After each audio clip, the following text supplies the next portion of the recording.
Maraming salamat nga pala sa mga bumili ng aming mga produkto. Sobrang blessed ko nga dahil meron ng tumatangkilik nito. Hindi man ganun karami pero maraming salamat pa rin. Marami nga palang nasarapan sa aming coffee jelly at mango tapioca. Pati nga itong ating kaaway ay hindi na nag-atubili. Nabusog na rin pala kami guys sa napuntahan naming kainan. So paano guys? Tara!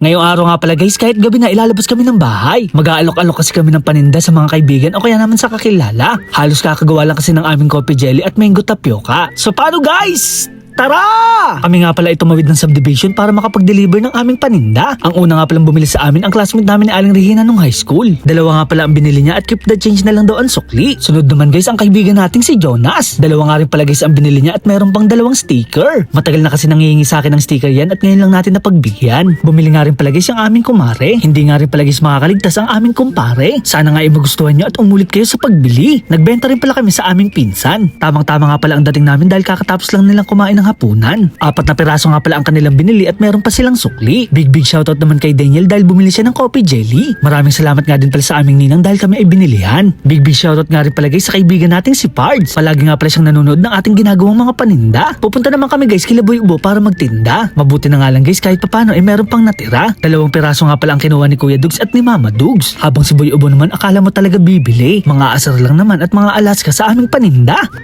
Ganda.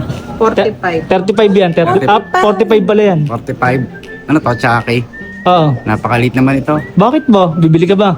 Hindi. Oh, puro ka pala akin yan. 55 tapos ang liit. Pakialam mo. Tinda ka rin ng sayo. Pwes ka na nga dito. Okay.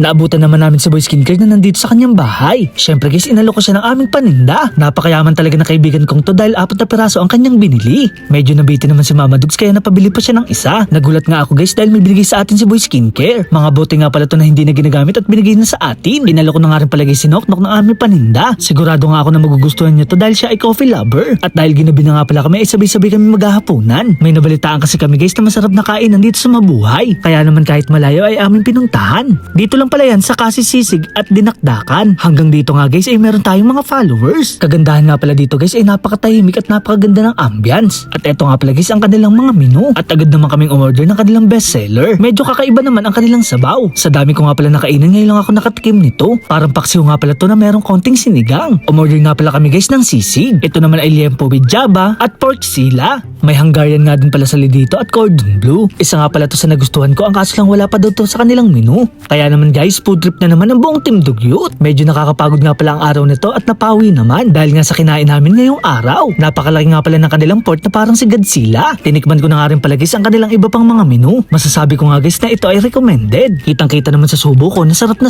with feelings pa nga at pusong emoji.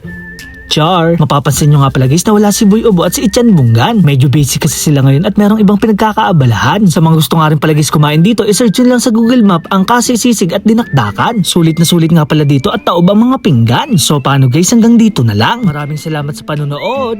Paalam! Yeah!